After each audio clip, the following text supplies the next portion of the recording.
A era do terror no Oriente Médio acabou e se existia a possibilidade de uma terceira guerra mundial iniciando no Oriente Médio, ela não existe mais. Pelo menos essas foram as palavras de Donald Trump. Eu diria que não sei se acredito tanto assim nessas palavras, porque ainda existem várias perguntas a serem respondidas. A própria Rússia colocou que enquanto não houver Estado palestino, não há indícios de paz, e também quem vai reconstruir o território de Gaza? Quem vai administrar esse governo provisório? O Hamas simplesmente abandonou seus princípios basilares de não aceitação do Estado de Israel? São questões que a gente vai resolver no vídeo. Falar um pouquinho também, galera, sobre alguns climões que rolaram na cúpula. Por exemplo, entre Macron e Trump existem grandes divergências sobre a questão palestina e até mesmo Trump colocando que agora, depois de conseguir resolver a questão palestina, segundo ele, claro, há o princípio de uma busca de uma nova paz, agora envolvendo Afeganistão e Paquistão. Será que vai rolar? Enquanto isso, Trump garante que o Xi Jinping é um homem forte e um grande líder e que não há motivos para a China e Estados Unidos continuarem brigando. Será que taco novamente? Trump always chicken out? Falar um pouquinho também sobre uma nova regra da questão militar russa, que admite a possibilidade de reservistas serem mandados para o exterior, que em conjunto com as informações da inteligência da Alemanha, que fala que a Rússia pode começar uma guerra em um futuro muito mais próximo do que o Ocidente acha, abre o prenúncio para uma situação bastante preocupante no continente europeu. Para finalizar, pessoal, falar um pouquinho também sobre uma grande vitória da Revolução dos Jovens, ou a Revolução da Geração Z, depois da destituição do presidente de Madagascar. Até onde os jovens, a Geração Z, vai conseguir impor as suas vontades políticas. Se vocês querem entender um pouco mais sobre esses assuntos, e muito mais também sobre geografia, geopolítica, atualidades, política, polêmicas, enfim, tudo para você se manter sempre bem atualizado, já se inscreve no canal, deixa seu like e compartilha esse vídeo, que eu, professor Ricardo, conto muito com a sua ajuda. Belezinha? Pessoal, recado rapidinho da nossa parceiraça do canal. Para quem não sabe, eu tenho a minha empresa chamada Professor Ricardo Marcílio, que é responsável não só pelo canal, mas por vários outros serviços. Vocês sabiam que, apesar de chamar Professor Ricardo Marcílio, se eu não tivesse o registro no INPI, eu corria risco de perder o nome da minha empresa, tanto por alguém que poderia usar sem querer, ou até mesmo, claro, por má fé. Para fazer o registro, é muito demorado, é burocrático, é difícil. Por isso, eu recomendo para vocês que a mesma empresa que fez o registro para mim, que é a Muvon, faça o serviço para vocês. O serviço ele tem um preço muito competitivo, deixa muito rápido, desburocratizado e você se preocupa com o que realmente interessa, que é gerar valor a partir dos seus negócios. Então, link na descrição e conta com o serviço da Muvon para garantir a segurança da sua empresa. Bom, galera, então bora lá pro vídeo, ó. Como eu trouxe para vocês na introdução, de fato nós tivemos a assinatura de um tratado super importante, talvez seja o principal acordo, pelo menos desde o Acordo de Oslo, lá de 1993, também com mediação dos Estados Unidos, à época com Rabin e Yasser Arafat e o Bill Clinton, agora com Trump, inclusive foi tratado como uma espécie de popstar ali, tá? De fato, a reunião ela aconteceu no Egito, mas todos os líderes procuravam para tirar foto, para conversar com Trump, que foi visto como o grande mediador da resolução, ou pelo menos da tentativa de resolução da primeira fase nessa questão palestina. Embora esse acordo não tenha assinatura de Israel nem de lideranças do Hamas, vamos entender exatamente o porquê, é fato que o Egito de Al-Sisi, a Turquia de Recep Erdogan, o Qatar de Al-Thani e também o Trump, claro, dos Estados Unidos, foram os mediadores, os caras que assinaram esse tratado. O Benjamin Netanyahu, ele até tinha sido convidado para fazer parte dessa cúpula do Egito, só que ele alega que um feriado judaico, e de fato esse feriado existe, não foi uma desculpa qualquer, impediu a sua participação via presencial. Lembrando que o Trump esteve em discurso no parlamento de Israel, depois foi para o Egito para a assinatura desse tratado. Professor, por que você está alegando que é uma desculpa? De novo, não estou alegando, mas há a possibilidade porque a gente sabe que existe uma grande resistência, inclusive ao nome do Benjamin Netanyahu. Isso é um ponto importante.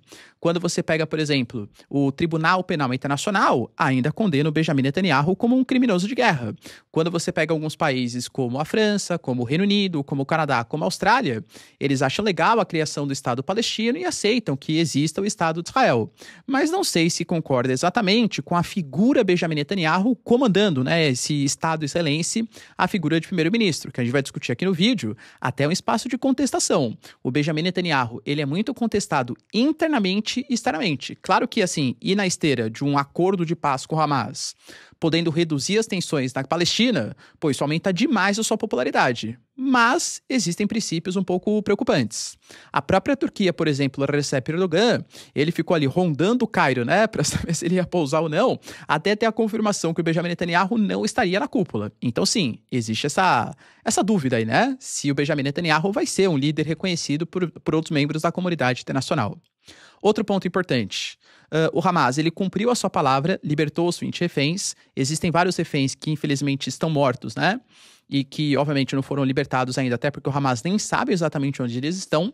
Vai haver uma mobilização, uma força-tarefa de Turquia, de Catar, de Egito, dos Estados Unidos, para conseguir recuperar esses corpos. E Israel libertou pouco menos ali de 2.000 prisioneiros. Mas Israel já deixou alerta. Vários desses prisioneiros são pessoas que praticaram atentados contra o Estado de Israel. Olha quem a gente está libertando. É isso que vocês querem, membros da comunidade internacional? Então, beleza. Se aumentar a violência, a gente vai ter que responder. Aliás, o Trump fala que a guerra acabou e que ele conseguiu a paz eterna, a paz definitiva, que a Terceira Guerra Mundial não vai começar na questão palestina, né? O Benjamin Netanyahu fala que não, que os objetivos só estarão cumpridos quando o Hamas não existe mais e quando o Hamas abandonar a luta armada. Além do que a gente sabe que Israel não tem só o Hamas como inimigo regional. Tem a Jihad Islâmica, tem o Hezbollah. O Hamas, por mais que tenha aceitado fazer um acordo, cara, é um grupo muito grande. Existem lideranças que estão fora da faixa de Gaza, lideranças que estão na faixa de Gaza, existem lideranças militares, existem grupos dissidentes, vertentes mais radicais, mais moderadas. Todo mundo do Hamas aceitou? E se uma dissidência do Hamas fizer algum tipo de ataque? Entende?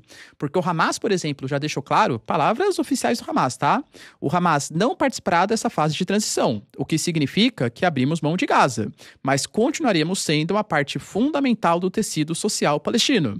Nós não usaremos armas, mas não nos desarmaremos e usaremos as nossas armas em caso de um ataque de Israel. Vocês acham, galera, vamos só nós dois aqui, tá? Você acha que é muito difícil ter algum tipo de ataque de bandeira falsa? E dos dois lados, tá? Ou seja, radicais israelenses fingirem ou arquitetarem um ataque contra a tropa israelenses para ocupar o Hamas? Ou o Hamas arquitetar um ataque contra os próprios palestinos para alegar que é Israel e continuar o conflito? Eu, particularmente, cara, de novo, né, numa guerra, a primeira coisa que morre é a verdade, e numa guerra híbrida de formação, é claro que isso é muito forte. Então, assim, eu desconfio ainda que, não sei, cara, se realmente, né, vão rolar aí esses princípios de paz, mas, de novo, posso estar sendo muito cético. Espero, de novo, que eu esteja errado, né? Além das figuras mais importantes, a gente teve também, galera, o Mahmoud Abbas, a Giorgia Meloni, o Keir Starmer, o Macron, o Erdogan, que eu citei para vocês, o Viktor Orbán, o Aliyev, por exemplo, do Azerbaijão, enfim, uma série de lideranças pela questão da paz na Palestina. Ponto importante. Perguntas que ficam agora. Legal, né? Agora já fazer esse governo provisório, o Hamas alegou que vai abrir mão, que não vai participar dessa transição. Quem vai liderar? Aparentemente, o Trump deu um sinal verde para que o general al-Sisi seja uma das figuras importantes. O Egito. Trump e o Reino Unido vão ser uma espécie de conselho de fiscalização, tá? Para saber se esse governo tecnocrata, escolhendo figuras palestinas, vai conseguir funcionar ou não. Mas o próprio Trump colocou, por exemplo, que chegou agora de reconstruir o território de Gaza. E aí fica mais uma pergunta. Reconstruir quem? Quem vai construir o território de Gaza? Porque a gente está falando de um território que teve, galera, os números oficiais liderados ali, tá? Por agências internacionais. 193 mil edifícios que foram destruídos, contando 213 hospitais e 1.029 escolas. E as casas? Como que os civis vão provar que tinham casas, que vão precisar de um financiamento, reconstrução? Quem que vai reconstruir esse território? O Trump mesmo falou que Gaza será um lugar muito mais seguro, um lugar que reconstrói e outros países na região vão ajudar a reconstruir. Porque só são países, aliás, será um país, perdão, com uma enorme riqueza. E eles querem ver isso acontecer. Eles, os países árabes, né? Os europeus também vão participar? Eles vão ajudar com qual interesse? Somente pensando no bem da população palestina? Ou será que vai ser algum tipo de empréstimo, financiamento, empreendimento, a Riviera da Faixa de Gaza? De novo, galera, são dúvidas que estão postas sobre a mesa. Quem financiará a reconstrução do território de Gaza? Outro ponto importante, né, que nem eu falei para vocês. O Hamas não vai participar. Aceita se desarmar? O Benjamin Netanyahu fala que a paz só vai vir quando o Hamas se desarmar. O Hamas fala que só desarma quando o Israel não atacar mais os palestinos e tiver a criação de um Estado palestino. Olha o impasse. Outro ponto, Dmitry Medvedev, conselheiro de segurança, a gente sabe que ele é extremamente polêmico, tem que quase que dividir por dois, né, tudo que ele fala, mas dessa vez eu concordo ali com a sua declaração. Ele falou, por exemplo, que libertar reféns israelenses e prisioneiros palestinos, claro que é algo bom, mas não resolve nada. Até que haja um Estado palestino, a guerra continuará. E, cara, sendo sincero, eu concordo muito com as palavras do Dmitry Medvedev. Tô sendo chato, tô sendo cético, mas tô sendo realista. Ótima notícia. Cara, não sei se você chegar a ver as imagens, né? Você pega ali, por exemplo, familiares, mães que viram seus filhos ali depois de 2 anos sequestrados, sem saber se ele ia voltar vivo ou não. Eu que sou pai, cara, de uma criança de 4 anos, pô, me compadeço demais e confesso que até me emociono, tá? Com a situação. É trágico, né? A questão dos reféns que ficaram sequestrados pelo Hamas. Passada a parte bonita, emocionante e muito boa, que legal que aconteceu, isso resolve a questão palestina? Eu penso que, pelo menos, por enquanto, não. Galera, para, hein? Só rapidinho aqui, ó, esqueci de comentar com vocês que eu estou concorrendo na categoria Maior Influenciador da Educação de 2025 no prêmio IBEST, que é o maior prêmio da internet brasileira. Vota em mim, é rapidinho, compartilha com amigos, familiares, enfim, que eu tenho certeza que a gente consegue trazer esse prêmio para a geopolítica e para o nosso canal. Tamo junto, conto com você, hein, galera. Além disso, galera, quando se reúnem muitos líderes importantes internacionais, é fato que algumas coisas interessantes começam a acontecer. Primeiro que a Giorgia Meloni estava sendo cortejada por todos os lados, né? A moça, de fato, que os líderes internacionais consideram como mais bonita e tal. O Erdogan já deu uma chegadinha ali, apertou a mão dela mais tempo. O Trump falou assim, olha, Giorgia Meloni, você é linda, hein? Você não me importa se chamar de linda, né? Porque você realmente é linda e tal. Ela passou a ser cortejada por todos os lados, a primeira-ministra da Itália. E teve uma cena bem emblemática também, que foi entre o Macron e o Trump. Por quê? A gente sabe que na questão palestina, o Trump, assim, detestou o que o Macron fez. O Macron, ele meio que liderou esse processo dos países europeus, e até do Canadá, da Austrália, de reconhecimento do Estado palestino. Segundo o Trump, isso atrapalhou as negociações pela paz, porque o Hamas se sentiu mais confiante, já que teria apoio da comunidade internacional, principalmente do Ocidente, e parou de aceitar as condições impostas pelos Estados Unidos. Então, o Trump e o Macron, cara, a gente sabe que o Trump, né, como ele faz? Ele pega a mão da pessoa, puxa pra perto dele, aí o Macron, sabendo disso, puxou a mão pro outro lado, aí puxou a mão pro outro lado, os dois ficaram, parecia uma guerra de braços ali, né? Braço de ferro, aliás, perdão. E no final das contas, o Trump cochichou alguma coisa, o Macron aparentemente não ficou muito feliz, mas penso eu que deve ter sido algum tipo de crítica em relação à postura do presidente francês na questão palestina. Ele pô, você atrapalhou, quase que você melou todo o processo de paz. E aí, galera, você acredita numa paz definitiva na região? Aqueles militantes do Hamas, por exemplo, que não aceitavam a criação da existência do Estado de Israel, agora apoiam, beleza, 2 estados? Figuras como Smotrich e Itamar Ben-Gvir, que não reconhecem o direito do povo palestino ter acesso à Palestina. Essas figuras também agora esquecem. Os assentamentos judeus na Cisjordânia vão continuar? A violência contra os colonos, por exemplo, também na região da Cisjordânia, vai continuar? E, aliás, e a Cisjordânia? Israel vai abrir mão do assentamento E1, da separação? Vai dar maior autonomia, principalmente em Jerusalém Oriental? Cara, são todas dúvidas que ainda pairam no ar e que, por isso, acho difícil, pelo menos no momento, o reconhecimento, ou pelo menos uma paz na região. Além disso, cara, outra notícia importante está ligado ao Trump, que deu mais uma declaração polêmica aí, né? Colocando, tá vendo? Tudo cai sobre as minhas costas. Ele colocou que agora está na hora dele fazer um novo acordo pela paz. O acordo entre Afeganistão e Paquistão. Afeganistão e Paquistão trocaram disparos na área de fronteira, porque existe no Afeganistão o Talibã, o governo Talibã, e existe um Talibã que atua no território do Paquistão, que o Afeganistão não reconhece, alega que não dá subsídio, proteção para esse grupo, que pratica atentados alegando que ele quer uma Sharia, um país com leis islâmicas também no Paquistão. Só que o Paquistão alega que o Afeganistão reconhece esse grupo e que inclusive dá poder ali para eles continuarem se mantendo no país e realizar ataques a partir do Afeganistão no território do Paquistão. Como o Paquistão fez o ataque aéreo contra essas bases que eles alegam que era desse Afeganistão ou desse Talibã contra o Paquistão, o Afeganistão respondeu, disparou uma série de áreas de fronteira, houve o fechamento da fronteira e mortes ali de militares dos 2 lados. O Trump, que lembrando, tem muito interesse. O Paquistão é um país super importante, é uma potência nuclear. O Paquistão é um aliado dos chineses, uma região super estratégica, inclusive próximo da Índia, ponto importante, tá? E o Afeganistão tem a base de Bagram, que o Trump está querendo negociar, já falou, deixa comigo, que eu vou conseguir aqui, ó, resolver mais um problema. Eu vou trazer a paz entre Afeganistão e Paquistão. Creio eu, galera, que a China não está tão disposta assim a deixar o Trump meter as suas asinhas, no conflito tão importante, tão próximo do território chinês. Além disso, eu trouxe para vocês que uma guerra comercial entre China e Estados Unidos estava muito próxima, pelas declarações do Trump de controlar a exportação de chips, semicondutores, pela resposta da China de também controlar a exportação de minerais críticos, minerais terras raras, que o Trump detestou a ideia e anunciou que para o dia 1º de novembro, tarifas de 100% contra a China que poderiam ser inclusive antecipadas. Mas como você, velho de guerra aqui do canal, sabe, não dá para escrever com tinta o que o Trump fala, porque ele fala uma coisa no dia e muda completamente no dia seguinte. Isso já rendeu até o apelido de taco ali, né? Trump always chicken out, ou seja, ele sempre volta atrás, principalmente quando o assunto é China. E a gente percebeu isso mais uma vez. Por exemplo, o Trump falou, eu falei então dia 1º de novembro, mas você sabe, né, dia 1º de novembro, até lá existe uma eternidade. Ou seja, não, fique tranquilo, que até lá a gente negocia, não vai ter tarifa de 100%. Foi nesse sentido a fala.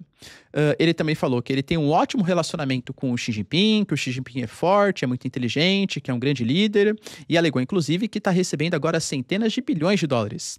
Não apenas da China, mas também de outros países. Nós somos um país rico novamente. As tarifas nos deram força diplomática. Acho sim que ficaremos bem com a China. Foi só um momento de tensão entre os dois países. Particularmente, acho que não foi só um momento de tensão. A China ficou extremamente irritada com a regulação das exportações de chips semicondutores e de medidas unilaterais tomadas pelos Estados Unidos e anunciou retaliações, burocratizando, dificultando a exportação de minerais terras raras, que são importantes para equipamento militar de defesa e para equipamentos tecnológicos americanos. Não foi só uma brincadeira, não foi só um desentendimento, né? A China, de fato, não gostou nada dessa atitude e fez ali a retaliação. Penso eu, galera, que o Trump, ele sabe que não pode ficar só na mão dos chineses. Inclusive, houve a notícia, né, que o Departamento de Guerra, o antigo Departamento de Defesa, mudou de nome recentemente, né, que o Pete Hegseth anunciou a compra de minerais críticos na casa de $1 bilhão ali de dólares para tentar reduzir a dependência frente à exportação dos chineses. Mas até o momento o que a gente sabe é que os Estados Unidos dependem muito aí dos minerais terras raras da China. Então, enquanto isso não for resolvido, e a questão também dos títulos da dívida pública americana, que estão em maior parte na mão dos chineses, acho que o Trump não tem tanto poder de barganha assim quanto ele pensa que tem. Ou seja, pelo menos deu um indício que o Trump está disposto a negociar com os chineses. Se vai acontecer ou não, são outros 500. A Reuters também trouxe algumas informações sobre como as tarifas, apesar de terem rendido bilhões ali para o Estado americano, e é verdade, isso está vindo principalmente da população americana, com o aumento do custo, com a inflação, que dificulta a queda da taxa de juros, porque se você tem inflação, a taxa de juros tem que continuar mais elevada para reduzir a demanda e tentar reduzir o preço. O Federal Reserve se mostra preocupado com as medidas tarifárias aí do governo Trump. Então, sim, isso está sendo visto como um problema para a economia dos Estados Unidos. Além disso, galera, tivemos também a Rússia fazendo ali uma transformação, segundo o Ministério da Defesa do país, na forma como ele convoca os seus reservistas. A Rússia concedeu ao Ministério da Defesa agora o direito de usar reservistas fora do país, mesmo sem declarar mobilização, sem declarar guerra. Segundo a mudança, o que acontece é que agora, na lei sobre o serviço militar, os reservistas convocados para assembleias especiais de treinamento e enviados para realizar tarefas no campo de defesa podem ser mandados para operações antiterrorismo, para conflitos armados no exterior, por 2 meses. E com autorização do Putin, coisa que não poderia. Os reservistas só podiam ser mandados para treinamento na Rússia. Claro que isso poderia ajudar na guerra, porque o reservista fica na Rússia e os militares ali podem ser mandados, para a frente de batalha em outros países. Por que isso foi visto com preocupação para o continente europeu? Porque na prática isso abre espaço para que a Rússia comece a se mobilizar também em outros países. A gente teve, no mesmo dia, o chefe do Serviço de Inteligência Estrangeira da Alemanha, o BND, alegando que uma guerra híbrida que a Rússia está travando pode escalar para o confronto militar a qualquer momento, alegando que as informações investigadas pela Alemanha dão conta que a Rússia está utilizando seus drones, a desinformação, essa guerra tecnológica para pressionar a Europa e que assim que perceber algumas fragilidades pode escalar para um conflito militar. Talvez isso, cara, de novo, né? Mais uma vez, numa guerra, a primeira coisa que morre é a verdade, seja somente uma campanha de desinformação, uma tática de convencimento para a população mesmo. Mas é fato que isso está funcionando. Por exemplo, o G7, que estava tão reticente em reduzir as importações de combustíveis, anunciou que tomará medidas nos próximos dias bastante severas contra os combustíveis fósseis da Rússia. Dentre as medidas do G7 está a questão das sanções secundárias que devem ser aplicadas no futuro próximo, porque eles estão querendo reduzir de 7,3 para 5 milhões de barris por dia exportados pela Rússia, porque quem comprar dos russos vai sofrer sanções da União Europeia, dos membros do G7, talvez incluindo dos Estados Unidos. Lembrando que o Trump tem reunião com Zelensky na sexta-feira e considera sim a possibilidade de ceder os mísseis Tomahawk. Lembrando que não é que os Estados Unidos vai dar, a União Europeia vai comprar e vai ceder para a Ucrânia, tá? Que são mísseis exclusivamente de ataque, né? Claro, tá bom? E que isso poderia reduzir essa questão das sanções secundárias em quase 76 bilhões de dólares por ano, o que iria para os russos. Além disso, o G7 vem pressionando os Emirados Árabes e a Arábia Saudita, que são duas das principais lideranças da OPEP, para que eles aumentem a produção de petróleo, para causar uma queda do preço do mesmo e impactar na economia da Rússia, é claro, e ainda continuam pressionando Turquia e Índia para que reduzam as importações de petróleo da Rússia. Por enquanto não vem dando certo, nem o Narendra Modi, muito menos o Recep Erdogan, aceitam impactar a economia deles em nome de um benefício ou de um malefício contra a Rússia em meio a uma guerra Rússia-Ucrânia. Mas enfim, existe essa pressão. Será que vai dar certo? E para finalizar, pessoal, tivemos também a notícia importante, para quem acompanha sempre o canal sabia que isso ia acontecer, que o Andry Rajoelina, que é o presidente de Madagascar, fugiu do país. Isso culmina com uma série de protestos, que a gente chama de protestos de geração Z, no Peru, no Marrocos, no Nepal, no Quênia, por exemplo, Madagascar. Era todos os países em que jovens de 16 a 30 anos estão protestando, utilizando One Piece como referência, o Jolly Rogers, né, a bandeira do pirata, que mostra ali uma resistência contra estados opressores. E os jovens, que têm uma capacidade de comunicação muito forte, seja em redes sociais mais modernas, como o Discord, a rede chinesa, sabe qual que eu tô falando, né? Conseguem marcar ali manifestações, tudo tal, com o Estado não conseguindo reprimir ou controlar essa circulação de informações, e os jovens são os que estão mais sofrendo com a desigualdade social, com os impactos da corrupção, com dificuldade de ter acesso ao primeiro emprego. Eu brinco com vocês e é verdade, né? Cara, seu pai talvez, né, trocou ali, sei lá, nossa, eu quero comprar um carro, o cara vai lá, trabalhava 2 meses, conseguia comprar um carro. Cara, eu só vou comprar um carro, tá 100 mil reais, né? Claro que tem a diferença da inflação, tudo tal, mas os jovens sentem que houve uma redução muito grande do poder de compra, uma dificuldade de ter acesso a bons empregos, melhores salários, isso porque estamos no Brasil, que é considerado um país emergente. Existem países em situação muito pior que a situação brasileira. Em Madagascar, houve o corte de energia e o corte de água. Isso acabou culminando com protestos contra o presidente, que foi eleito em 2018, reeleito em 2023, mas com uma série de escândalos de corrupção, boicote da oposição. Madagascar é uma ex-colônia francesa. Aparentemente, a França destacou um avião militar para levar o presidente embora, que fugiu, depois que os militares também se juntaram à manifestação, os protestos da geração Z. E aí fica a pergunta, a revolução, ela é legal porque você sabe como ela começa, o problema é que você não sabe como ela termina. A Primavera Árabe, que aconteceu há pouco mais de 10 anos, serve como exemplo. Que legal, tiramos ditadores que estavam há décadas no poder. Guerra civil na Líbia, guerra civil na Síria, guerra civil, galera, em praticamente o Iêmen, né, que passa uma guerra civil até hoje, tudo consequência também da Primavera Árabe. Então, se não tiver um objetivo muito claro do rumo a ser seguido por essa revolução, prevejo algumas dificuldades políticas em Madagascar. Beleza, pessoal? Deu para entender os principais acontecimentos? Se vocês curtiram o vídeo, então, ó, já deixa o like, se inscreve no canal. Tamo junto, beijos, abraços e tchau, tchau.